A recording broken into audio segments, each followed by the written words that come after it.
So when we talk about spectros, today's electronics, optics, and computers provide us with reliable, precise instruments that give quality results with little error. So the instruments are getting very good. They do a great job at what they do, but just always remember that spectros are instruments and our eyes aren't quite the same. So therefore, the quality of colorimetric measurements depend mainly on the methods for good preparation and presentation of the sample. Not only does how good the instrument's important, and most of them are pretty good now, is you have to have a good sample and present it right.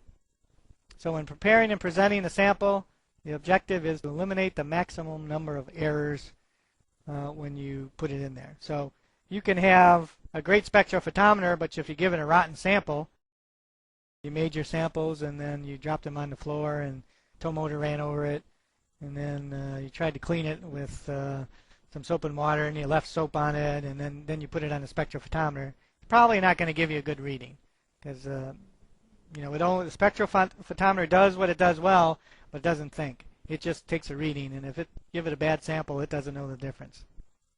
It's important to watch out for certain external conditions which could affect the characteristics of the sample. So the standard and the sample are intricate parts of proper measurement. A couple laws of analytical chemistry. Analysis is no better than the sample. You have to have a good sample, and you have to have a good standard too. Sometimes the standard that a customer sends to you is not necessarily a good standard, so you have to be careful that that's good, or that they don't change over time, either getting dirty or they just fade, or whatever the reason, they can change over time. The standard and the sample must be representative of what you want to measure, so it has to describe what you want, and it should really be in the form, or you should make it in the form that it will be used. If the customer is going to make a plastic injection molded part, it would be best to use that in your quality control looking at it, or if it's blow molded, doing that, or rotational molding is a much different process. It's important to use the same process to produce the part as your customer did. The process must be repeatable, so if you keep doing the same thing, it comes out with the same results. If you do your parts when you're running your machines, ideally when you make the part today, it should have the same dimensions and the same properties as when you make it 6 months from now. Of course, that always happens, right? There's always some variability in the process. You want to reduce it as much as possible. Sometimes there's so much variation they send it back, right? And reproducible. Repeatable means, if you, in terms of a spectro and a sample, is if you take the same sample and repeatedly measure the same area, same place, you'll get the same numbers, same result. Reproducible means if you do it today and then you do it 3 months from now, you'll get the same results. Or if you're talking about producing samples, one technician produces it and reads it, he'll get the same results as if another technician does it. That would be reproducible, and that has to do with your whole process. And many times that's the weakest link, the sample preparation and how the instrument is used, not the instrument itself. There is something called an ideal sample. No samples meet all of these criteria, unfortunately, but it would be great if they did. You want a flat surface when you present it to the spectrophotometer. If it's curved or warped, the light's going to reflect off of it different than if it's a flat sample. It should be smooth, no irregularities on the sample surface. You shouldn't have like cuts in it or scratches, that sort of thing. That can affect how light reflects off. Should be non-directional, looks the same no matter which direction it's used in. Some plastic, especially film plastic production process, orients plastic molecules in a certain direction, so that can change what the appearance looks like. Moldings that go along the floor there. Ropey Rubber makes those moldings and also tiles, like on a stairway, and they're made to go together so that the tiles are on the floor and then the moldings on the wall, and they match real well when you put them together, like you see in a room. But if you took them separate and laid them down flat next to each other, they would actually look different because of this directionality of how they look, and also because of colors that are around it. Homogeneous, the same sample all the way through, so there's not differences in the sample itself. Totally opaque, It's easier for the spectrophotometer if it's 100% opaque versus being translucent, somewhat opaque, so that gets confused with some of that light. Uniform, constant coloration in all parts of the sample, so if you measure it here or there or anywhere on there, you'll get the same results. Not always the case. Sometimes there's swirls and differences in the color on a particular sample. Not photochromatic, which means that the colors does not change with exposure to light. Some colors will change if you leave them exposed to light. They pick up energy from the light and actually changes color. There's toys, application in toys and things like that. Not thermochromatic. The color does not change when the temperature changes. Remember, a few years back we had this material that we could run on a thermoformer that's called flocked polystyrene. That's polystyrene sheet with kind of a material on the top. Kind of looked like felt and felt like felt. But you could form it like when you buy things that are in kind of a plastic case with a soft material on it, so it fits in there and protects it, that kind of material. And we had a red that when it was outside of the oven at room temperature, it was kind of a yellow shade red, just a little bit yellow shade. We put it in the oven and heated it up, and as the temperature went up, it turned a very blue shade red. You could really see the color change. Once it came out, formed apart, and it started cooling, it went back to being more of a yellow shade red. So its color changed solely on the temperature of the material. If you're running injection molded chips, for instance, and they're still a little bit warm when you measure them versus measure them when they're completely cool, you could get different readings from it, different results from it. So you have to would hope that your material isn't thermochromatic. Unfortunately, no sample is ideal, and we must compromise and make the best of less than perfect samples. You know, we have to make sure we get the best sample that we can. And this is a real important factor when using instrument that's unfortunately in industry very much ignored, let's say. This is where the judgment of a trained technician is important. The instrument cannot distinguish between a good sample and a poor sample. It can only read what's presented to it. So it's important that there's a decent amount of training that are done to the technicians that use these instruments. And from those of you that have worked in industry, you may have noticed that sometimes that the training in industry tends to be on the lax side. Do you agree with that? No? No, not at your plants, huh? I mean, you're always totally and completely trained on any machine or any instrument that you use, right? Any questions that you would have, there's always somebody close by to answer them, right? And that's the problem with instruments.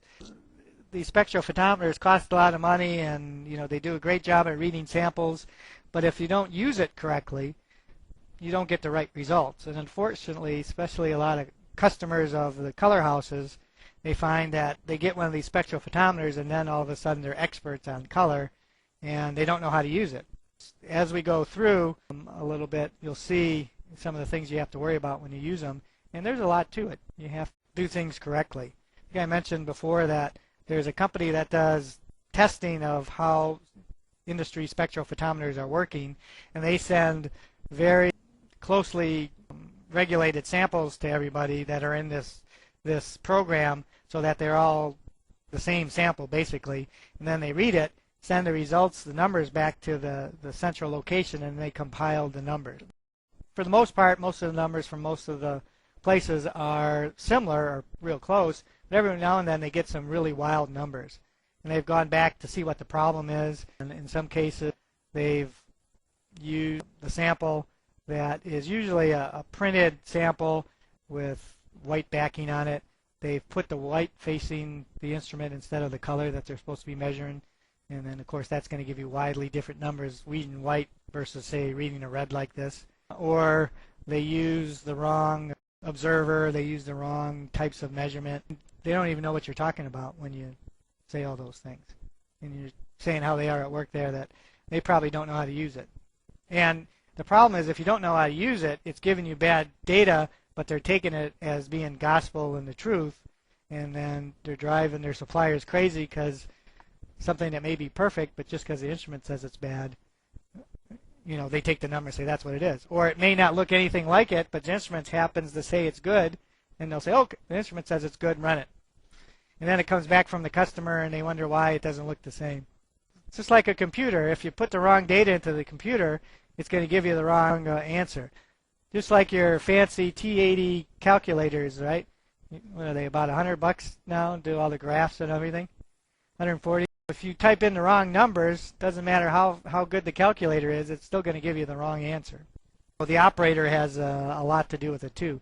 And that's overlooked a lot in industry. They just think that the instrument should take care of everything. And it can't. Some causes of poor samples: inconsistent procedure. If we're in the lab, we weigh up colorant, we weigh up additives, we weigh up the plastic. If you don't weigh it up accurately, you're not going to get the right color. We're pretty good in the lab. Our scales go to 4 decimal places of a gram, so that's pretty precise.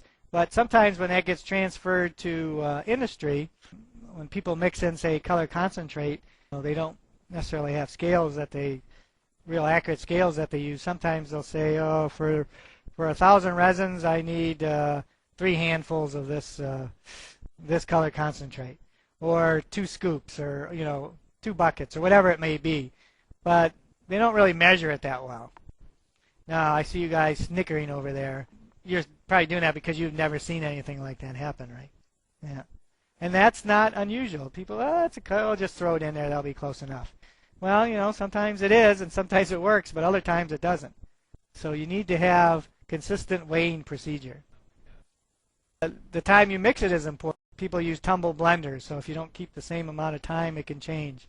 Or other mixing times can affect it. We use a paint shaker. If you change the amount of shaking time, that can affect the sample.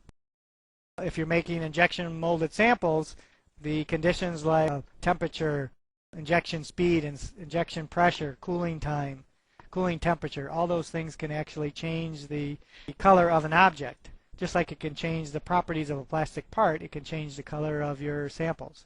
There can be inconsistencies in your colorants.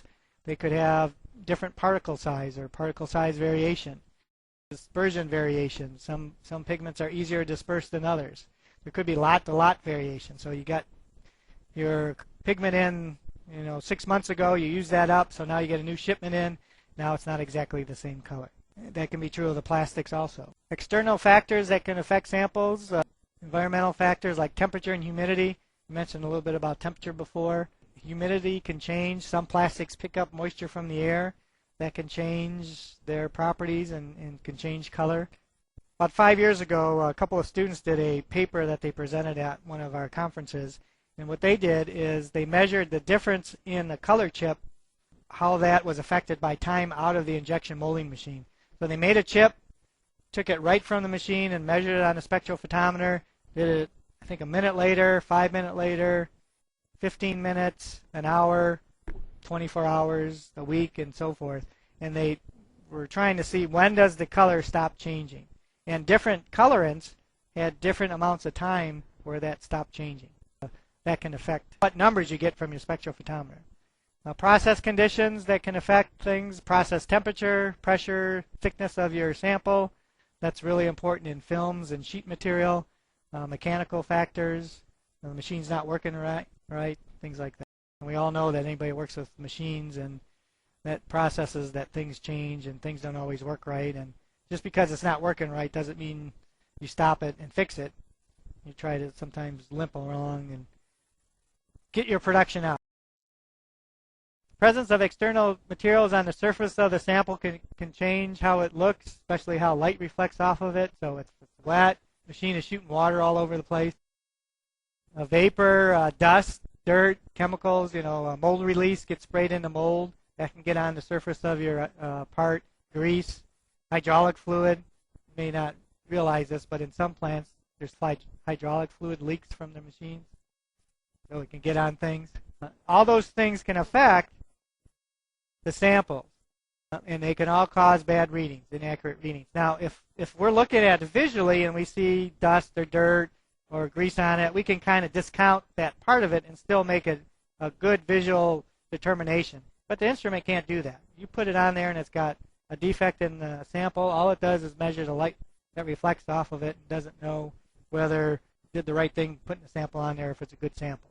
So all measurement samples should be handled with great care and stored correctly, whether they are spectropolarimeter calibration samples, quality control samples, formulation primaries, or samples for study, so that their optical properties are not altered. So you don't want them to change. Some color places, well, the labs, when they handle samples, they'll have to wear cotton gloves so that they don't scratch them up and get the oil. The oil from your fingers can affect colorants. So some guidelines for color measurement. Choose a representative sample.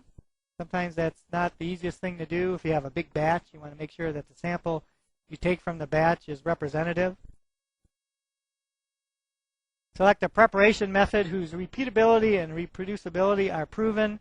Many companies have very specific sample preparation procedures that need to be followed precisely, or it can change what the sample looks like. Use a repeatable and reliable procedure for sample presentation. And presentation means how you put it on the spectrophotometer. You make sure it's on there correctly. Always facing the same way, always the same place, things like that. Use average measurements for non-homogeneous surfaces. What that means is if you don't have a homogeneous color, say there's differences in your sample, what you can do is take several measurements on that same sample and then get an average for the whole thing. Sometimes they'll do that with patterns, where there's a pattern on the part. Unless you measure it exactly in the same place, you're going to get different numbers. But if you measure it in a bunch of different places, then that all averages together, and you can get a representative reading from that material. So really, in practice, that's a good thing to do, is average the samples. Take 3 readings or 5 readings. In practice, I find that most people are in such a big hurry that 1 is what normally is done. Ensure that the whole measurement procedure is followed precisely by all operators. If the day shift operator, been there for 20 years, does a good job, always does it right. The new guy that's on midnights, they hired, they couldn't find anybody, so he was in the back of the plant digging through the garbage. And they say, hey, why don't you come in here and be a quality control tech? They put him on 3rd shift and give him 5 minutes of training. Here, you do this job. Well, he might not do it quite the same way as the other guy does. The real anal guy that's on day shift that always bugs everybody. So it's important that your operators get trained the same way all the time. So I don't know about you guys again in the industry, but does that happen at your plant? Everybody's trained the same way? That's providing there's training, of course. Again, those are things that are overlooked in the whole scheme of things, but it can have a great effect on what the results are. Provide explicit result reports detailing the procedure used where reported always the same way. I've heard lots of stories from tech service guys at color houses. The customer calls and says, we have a problem with your color. They go there and go to the plant to see what the problem is. They find that the procedure is changing. They use different resins. They change the temperatures, all kind of things that the processor does that affects what the color looks like. The color that they sell is the same as it always has, but something in the process changes, and whenever you make a process change, that can affect what the material looks like and the properties of the product. So different processes, different materials equal different colors. We can look at this next slide, which is the same formula of TiO2 and phthalo blue in 4 different materials that use 4 different processes. And a better picture is on page 78 in your book, but this is what it looks like here. And I guess you'd say that there's differences in those colors. And what we have is a couple PVC processes. So it's the same material, same colorant. It's just a different process, a paint panel, and then a polypropylene panel. So those things can affect what the final product looks like. You as a color matcher, you're working in a color matching lab, needs to understand what the final process is that you're selling your material into and try to do your quality control work using the same process and the same materials. Because otherwise you can get a difference. Like for instance, if we made a formula up, made a batch, and say split it in half, put half of it on our injection molding machine, and made our chips with it, and then the other half we put it in the blow molding machine and made our cute little genie dolls. and then we took those two together and put them next to each other, they may or may not look like the same color. I mean, they'd still be both blue or red if that's what we made. It may not be the same blue or the same red. You may see a difference in the appearance. Again, it's the appearance. The color was the same that we made, but the final appearance of the part looks different. So all those things are important